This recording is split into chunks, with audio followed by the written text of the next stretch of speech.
महाराष्ट्र विधानसभा चुनाव की तैयारियां जोरों पर है और सभी राजनीतिक दल अपनी पूरी ताकत झोंक रहे हैं। राज ठाकरे की पार्टी 25 सीटों पर चुनाव लड़ रही है, जो महायुति गठबंधन के लिए ठीक नहीं समझा जा रहा है।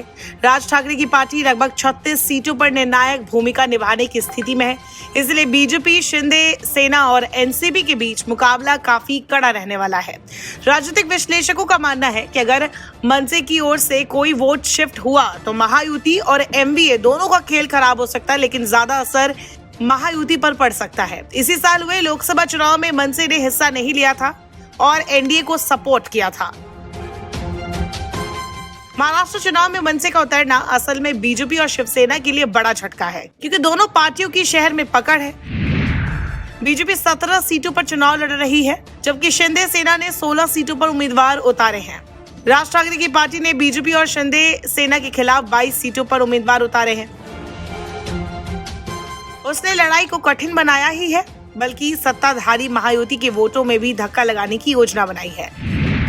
मनसे ने शिंदे सेना के खिलाफ 12 उम्मीदवार उतारे हैं, जबकि बीजेपी के खिलाफ 10 कैंडिडेट्स। सेवरी विधानसभा क्षेत्र में जहां महायुति का कोई उम्मीदवार नहीं है, मनसे नेता बाला नांदगांवकर सत्ताधारी चुनावी मैदान में है।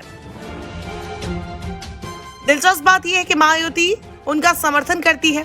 मुंबई के माहिम और वर्ली में पहले से ही लड़ाई काफी दिलचस्प है। खासतौर पर माहिम में मनसे नेता अमित ठाकरे एकनाथ शिंदे के सदा सरवणकर को खुली चुनौती दे रहे हैं, जबकि वर्ली में मनसे उम्मीदवार संदीप देशपांडे का मुकाबला उद्धव गोडके, आदित्य ठाकरे और शिंदे सेना के मिलिंद देवड़ा से है। हालांकि मनसे ने कुछ खास सीटों पर बीजेपी के खिलाफ उम्मीदवार नहीं उतारे हैं। इनमें विधानसभा स्पीकर राहुल नार्वेकर की कोलाबा, मुंबई बीजेपी अध्यक्ष आशीष सिलार की बांद्रा वेस्ट, प्रदेश भाजपा कोषाध्यक्ष मिहिर कोटेचा की मुलुंड और मंगल प्रभात लोढ़ा की मालाबार हिल्स सीटें शामिल है। मनसे ने दूसरे खास पदों पर भी उम्मीदवार उतारे हैं, जैसे वर्ली, माहिम, मगाठाणे, कुर्ला, चांदीवली, भांडुप और विखोरली। पहले ही माहिम पर पेंच फंसा हुआ है। ऐसे समझिए कि यहाँ से शिंदे गुट ने सदा सरवणकर को मैदान में उतारा है, तो वही मनसे प्रमुख राज ठाकरे ने अपने बेटे अमित ठाकरे को उतार दिया है, जिसे बीजेपी समर्थन देने की बात पहले ही कह चुकी है। सदा सरवणकर अपील कर रहे हैं कि अपनी मेहनत से 3 बार माहिम का विधायक बना, मेरे साथ अन्याय ना करे और राज ठाकरे मुझे अपना समर्थन दे। हालांकि राज ठाकरे की रणनीति तो समझ नहीं आ रही है कि वो आखिरकार क्या सोचकर उम्मीदवार उतार रहे हैं। महाराष्ट्र विधानसभा चुनाव 20 नवंबर को होने और सभी 288 निर्वाचन क्षेत्रों के लिए मतगणना 23 नवंबर को होगी। ऐसे में समय काफी कम है और राज ठाकरे का ये फैसला एनडीए का गेम बिगाड़ सकता है।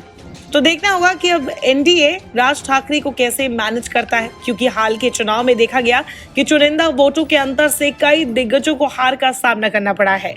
ऐसे में महाराष्ट्र की लड़ाई निश्चित तौर पर दिलचस्प होने वाली है, जहां पहले ही इंडिया गठबंधन का एमवीए जीत को लेकर कड़ी मेहनत कर रहा है। लोकसभा में कांग्रेस, एनसीपी, एसपी और शिवसेना यूबीटी के प्रदर्शन से पहले ही महायुति की टेंशन बढ़ी हुई है। अब राज ठाकरे ने एनडीए की टेंशन और बढ़ा दी है।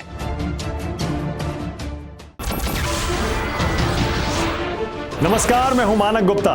अगर आपको हमारा ये वीडियो पसंद आया हो तो इसे लाइक और शेयर जरूर करें, और हाँ, हमें सब्सक्राइब और फॉलो करना ना भूलें, ताकि आप देश और दुनिया की कोई खबर मिस ना करें।